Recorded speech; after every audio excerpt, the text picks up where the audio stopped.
I'm Esther, Levy, your host. And I'll be guiding you through some of this body work to create more awareness within. So take your first inhale here through the nose, softening the eyes, expanding the chest, and allowing your body to slow down.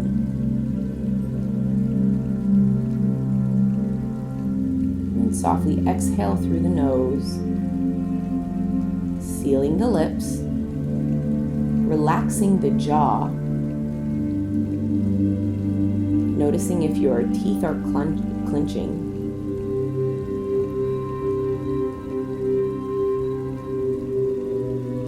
And completely exhaling here. Tightening the core to allow any lingering breath to exit your body so that we could take in the next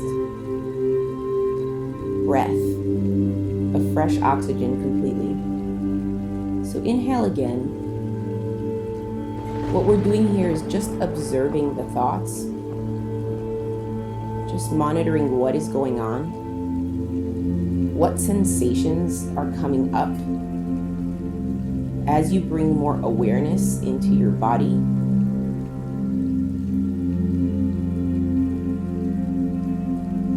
So invite yourself into this space. Give yourself permission to be exactly who you are, exactly where you are, right here and right now. Inhale again through the nose, this time placing the tongue at the roof of your mouth, softly sealing the lips.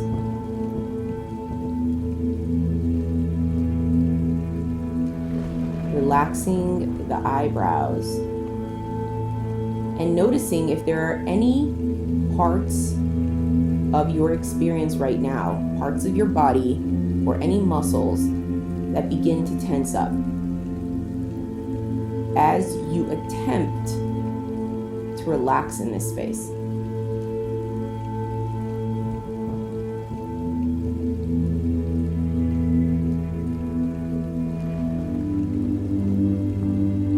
We eat to feed our needs. But food comes in many different shapes and forms. I always say for us to eat a healthy meal, a good meal takes energy to actually sit down in front of a plate of healthy food and eat. So you need energy to create a nurturing experience for yourself. And this happens as well for any kind of nurturing that we need outside of actual physical food.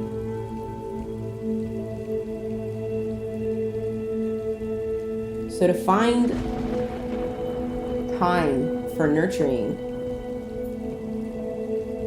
it's like it literally takes discipline to carve time out of the day to say, I am going to take care of myself.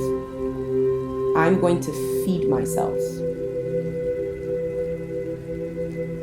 And what happens when we actually take the time to satiate our needs?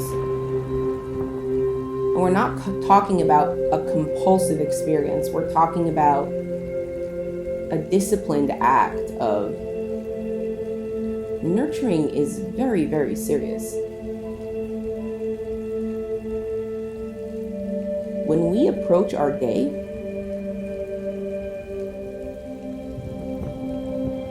every single thing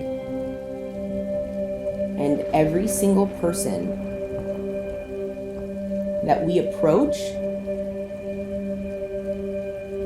we lean in with a sense of wholeness and fullness. When you are full, you're able to feel grounded, balanced,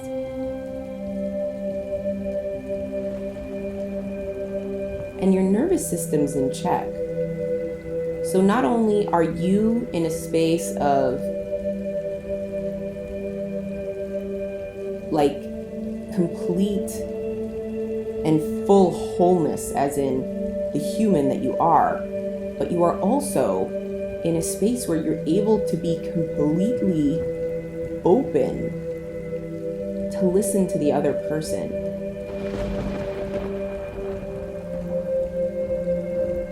A lot of times when we struggle,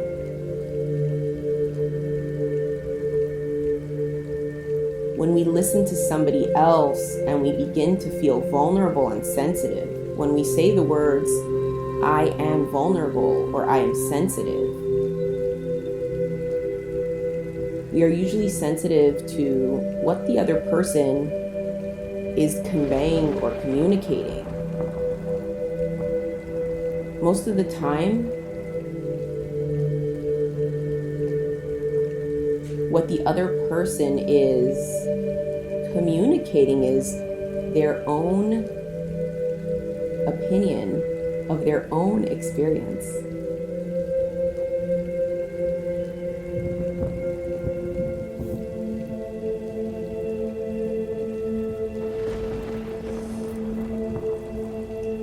Just a quick reminder, somebody asked if you can walk while you do this. This practice is available to you in any form. Feel free to work in the kitchen, take care of children, work at a desk, whatever you're doing. Meditation in itself is not only meant to do sitting quietly. It's something that we are learning how to distribute into our day, that we can face our day with a sense of calm. So it's actually really, really wonderful. So thanks for bringing that up. So back to the topic.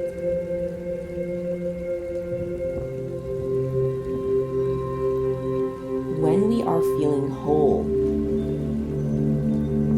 we are able to be better listeners. Yesterday I brought up the idea of when there are still waters, right? One second. Still waters, think about a lake. If you look into a lake that is completely still, you will be able to see a clear reflection of yourself. A lot of times when there's a lot of movement, like in water, we wouldn't be able to see our reflection clearly. A lot of times when we aren't whole, when we're not feeling complete, when we aren't fully nurtured, right? We don't eat to feed our needs, but we eat to entertain ourselves or eat to escape. And when I talk about eating, I don't mean actual food. I do mean food as well. But when we shop, right? It's like compulsive shopping, compulsive, I don't know, anything, right? If it's visual, if we're consuming visuals or articles or people pleasing or any of that kind of stuff, we have to notice when we are escaping or what is actually nutritious, right? So just like food comes in different forms. You can get a meal and it be fully nutritious, and then a meal that looks exactly the same that has zero nutrition in it, but it looks like food.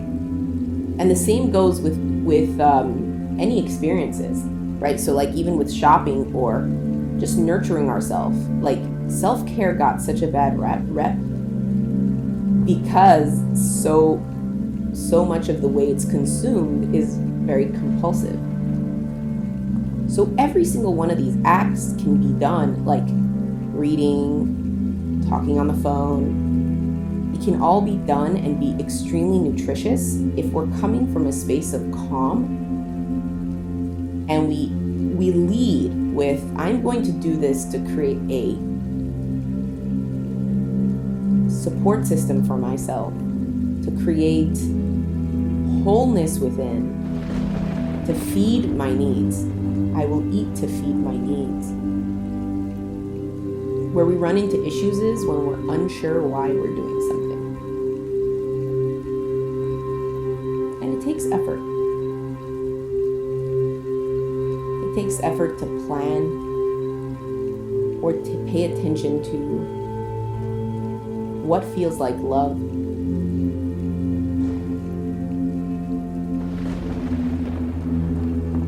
It takes that insight, right? And awareness, emotional awareness to just sit with yourself and relax, loosen up the muscles, and not ask yourself, am I doing this right? But rather, how does this feel?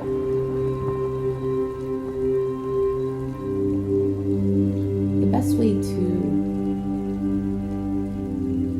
notice if an experience is healthy for you is to notice how it makes you feel.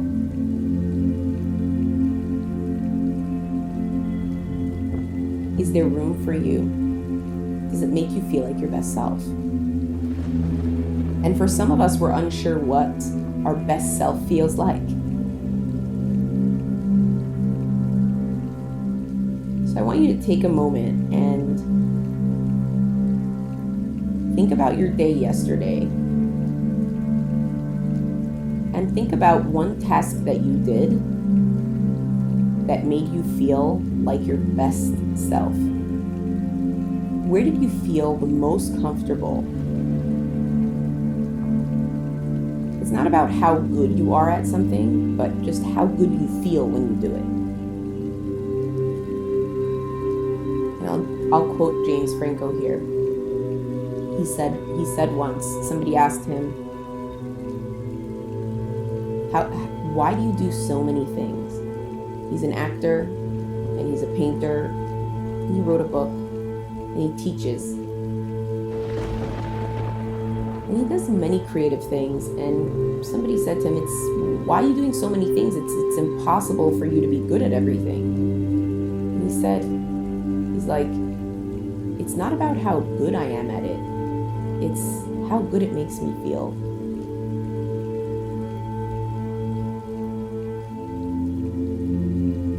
So I want you to don't think about the task that you're good at, but think about the task that makes you feel the best and feel the most supportive. And monitor the sensations it creates internally. Where do you feel it? Do you feel it in your heart? Do you feel it in your shoulders?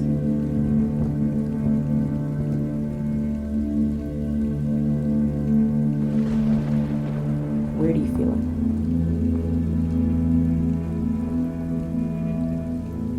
Does it allow your muscles to relax? Does it help you feel more present?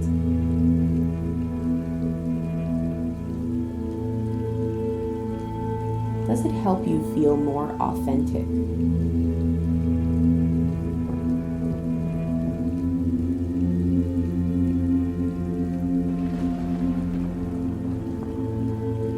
Does it help you exist?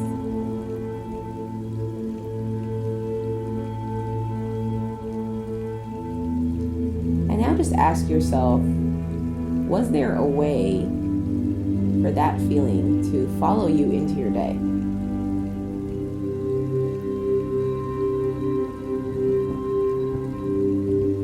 there a way for you to give yourself permission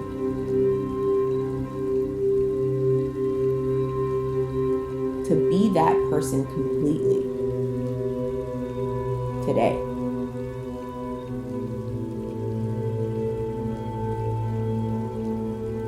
And think of it as almost like an outfit. You know, we'll choose an outfit in the morning, we put it on, and it's something we commit to the whole day. Even if it's mindless, right? We're like, this is what I'm gonna wear today.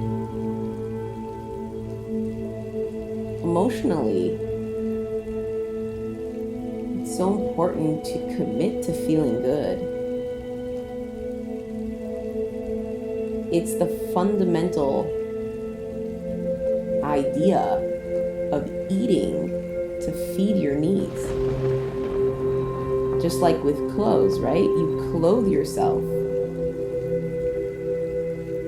to protect yourself. It's almost illegal to walk outside naked, right? I think if anyone would walk outside naked, you know, the cops would probably pick them up. Or people would be horrified. But so many of us walk outside emotionally naked.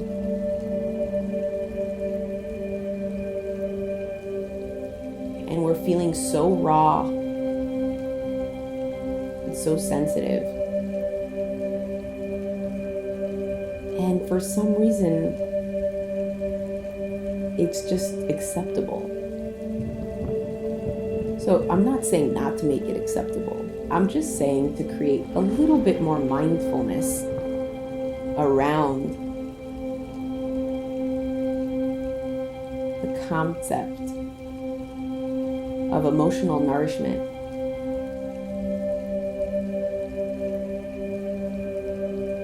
And as we go through this practice, you know, a lot of people will ask me all the time, they'll be like, okay, how do I breathe in this practice? And I could focus on all the technicalities because I've learned them, right? Being a certified yoga teacher, I can get into the technicalities. But when we relax into ourselves, we naturally begin to operate from a sense of wholeness, right? Calmness. And what that does, it relaxes the space where we naturally begin to feel like our best self. So there's two ways into feeling like your best self. The first one being drawing on the concept like we did before of what does it feel like, and then following that. Or the second is relaxing into your space and really descending into your body through breathing slowly and creating calm within.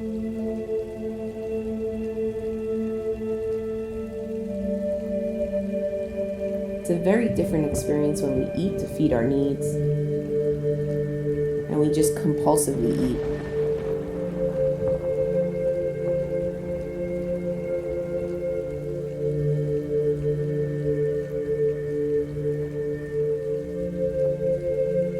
And when we approach the world from a space of wholeness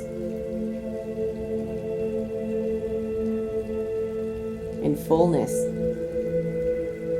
a lot of times we're able to have energy to contribute to the world as well, rather than deplete the world of its resources. We're able to give energy because we take this responsibility seriously. That love is important and nurturing is important.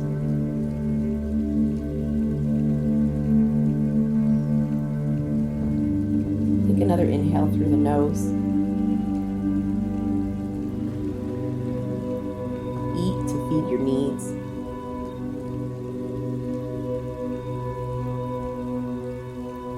Ask yourself what it is that you need today.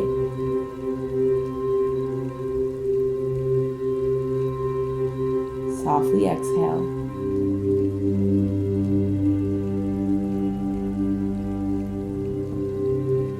And lean into the comfort, the internal comfort, getting to know yourself.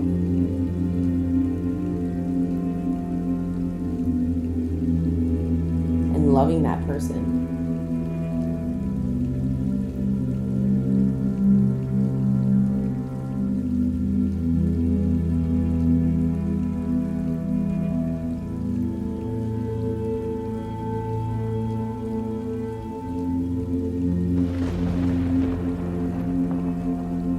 Thank you so much for joining us today. You're taking the time out of your day to create some self-love through self-care. And even if you don't feel like it's productive, sometimes we do this kind of practice and we're like, we don't really feel it. Think about it the same way as if you were going to the gym. Sometimes you'll go in there and lift weights and you'll come out and you won't feel it as much. But then you kind of get into a situation where you need to lift a heavy box and you're like, oh wow, I can lift. And all of a sudden, all the practice that you've done shows up for you. So with this emotional work, this is like emotional alignment, where we are strengthening the emotional core, strengthening the muscle, that emotional muscle, so that when we go into our day, we can lift the heavy things.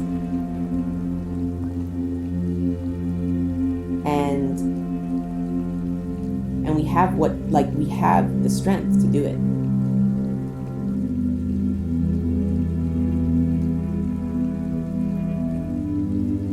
We're here every day, 5 days a week. And we record once a week, so I try once or twice. But yeah, we'll open it up for questions now, or thoughts, or shares. So thanks again for joining.